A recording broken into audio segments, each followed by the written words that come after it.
नमस्कार, India news देख रहे हैं आप और मैं हूं आपके साथ पुनीता सिंह। बुलेटिन की शुरुआत बड़ी खबर के साथ करेंगे। बड़ी खबर छत्तीसगढ़ से सामने आ रही है। छत्तीसगढ़ के बाद महाराष्ट्र में नक्सलियों का सरेंडर हुआ है। गढ़चिरौली में 60 नक्सलियों ने आत्मसमर्पण किया। सरेंडर करने वालों में कुख्यात नक्सली सोनू भी शामिल है।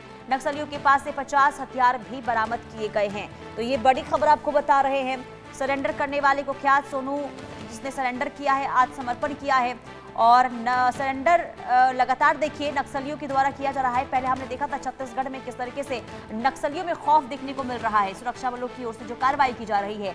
अब महाराष्ट्र में भी नक्सलियों के द्वारा आत्मसमर्पण किया गया और नक्सलियों के समर्पण के साथ ही देखिए भारी मात्रा में हथियार का जखीरा जिससे बरामद किया गया है। शाहिद अंसारी हमारे संवाददाता तमाम जानकारी के साथ जुड़ चुके हैं। शाहिद, लगातार देखिए नक्सलियों का सरेंडर हो रहा है, महाराष्ट्र में भी सरेंडर, पूरी जानकारी दे इस खबर की।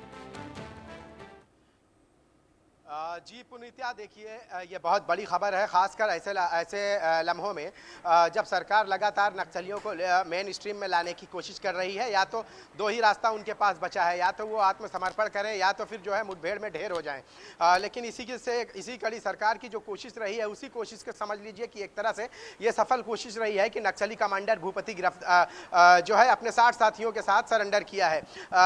हालांकि ये जो सरेंडर की प्रक्रिया है आज पूरी की जा रही है, लेकिन 2 दिन पहले से जो है गढ़चिरौली में ये सारी प्रक्रिया पूरी करने के बाद आज राज्य के जो मुख्यमंत्री हैं उनकी मौजूदगी में ये सारी चीज़ें की जा रही हैं। भूपति पर जो है आपको मैं बता दूं कि पिछले 40 सालों से नक्सली गतिविधियों में को अंजाम देने और इसके साथ साथ जो है नक्सल से जुड़े हुए सारी एक्टिविटी में शामिल होने का आरोप रहा है। उसके ऊपर महाराष्ट्र, छत्तीसगढ़, उड़ीसा और कई राज्यों में नक्सल एक्टिविटी को लेकर जो है आरोप लगे हैं। उसके ऊपर कई सारे केसेस भी रहे हैं।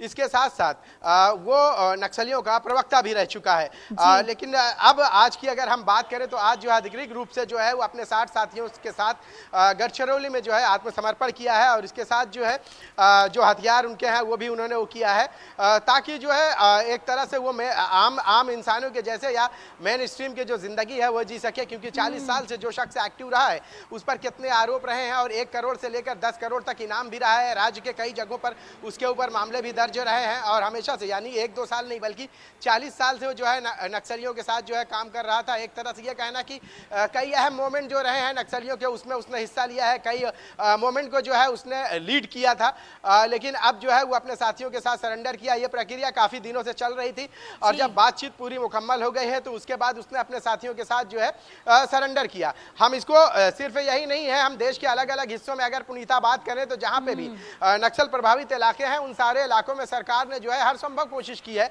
कि 2 ही रास्ते बचे हैं उनके पास, या तो जो है वो मुठभेड़ में जो है शिकार हो जाएं, अपनी जान से हाथ धो बैठे, या तो वो मेन स्ट्रीम में उन्हें मौका दिया जाता है कि वो आके एक आम आदमियों के जैसे अपनी जिंदगी लोगों से मिलजुल कर बिताएं। तो उसके लिए भी जो है कई सारे लोगों ने कोशिश की है और आज ये कोशिश जो रही है, इस कोशिश में भूपति के साथ जो है उसके 60 साथियों के साथ उसने आत्मसमर्पण किया है। जी बिल्कुल शाहिद, देखिए महाराष्ट्र में कौन कौन से ऐसे क्षेत्र हैं जो या वहां पर सबसे ज्यादा देखिए नक्सली गतिविधियां देखने को मिलती है और वहां पर किस तरीके से ऑपरेशन चलाया जा रहा है ताकि नक्सलियों में खौफ, और देखिए इसका नतीजा तो हम देख ही रहे हैं कि नक्सलियों ने सरेंडर किया है। लेकिन कौन कौन से इलाके हैं जो सबसे ज्यादा नक्सल प्रभावित है महाराष्ट्र में? देखिए महाराष्ट्र की अगर हम बात करें तो गढ़चिरौली जो ऐसा क्षेत्र है, क्योंकि काफ़ी लंबा एरिया है, घने जंगलों समेत और जो है कई सारे बॉर्डर और उन सबको जो है महाराष्ट्र के बॉर्डर पर वो सारे इलाके, उनमें से खासकर जो है हम बात करें गढ़चिरौली की तो यहाँ पे जो है ये सारे इलाके नक्सल प्रभावित इलाके हैं। यहाँ पे हमेशा से जो है आपको मैं बता दूं कि जो संवेदनशील इलाका है तो इस वजह से यहाँ पे चुनाव वगैरह भी जो होते हैं तो वहाँ पे भी जो है सारी एक्टिविटी जो है हेलीकॉप्टर से होती है, क्योंकि ज़मीनी सतह का इस्तेमाल किया जाएगा तो संभव है कि यहाँ पे चुनाव भी ना हो। लेकिन हम पिछले 2-3 साल की बात करें तो काफ़ी कुछ जो है राहत भी मिली है और कई नक्सलियों को जो है मुठभेड़ में मार गिराया गया है। कई नक्सली जो है डर की वजह से उन्होंने आत्मसमर्पण भी कर लिया है। तो अब जो है हालात धीरे धीरे बदल रहे हैं। ये सारे प्रभावित इलाके जो है यहाँ पे अब एक तरह से इन इलाकों को भी जो है मेन स्ट्रीम से जोड़ने के लिए सरकार ने हर संभव कोशिश की है।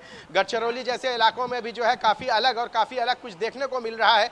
पिछले अगर हम 5-7 साल की बात करें तो इन 5-7 सालों में बहुत ज़्यादा डेवलपमेंट आया है इन इलाकों में।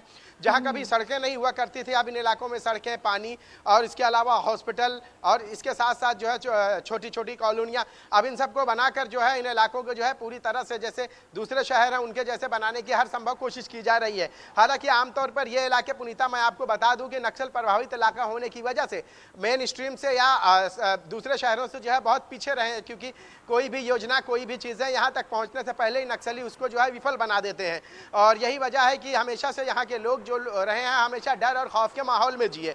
लेकिन अब जो है धीरे धीरे हालात बदल रहे हैं। उन हालात में आपको याद होगा कि ये कहा जाता था कि देश के लिए अगर आंतरिक सुरक्षा को खतरा है तो कोई और नहीं बल्कि ये नक्सली ही है।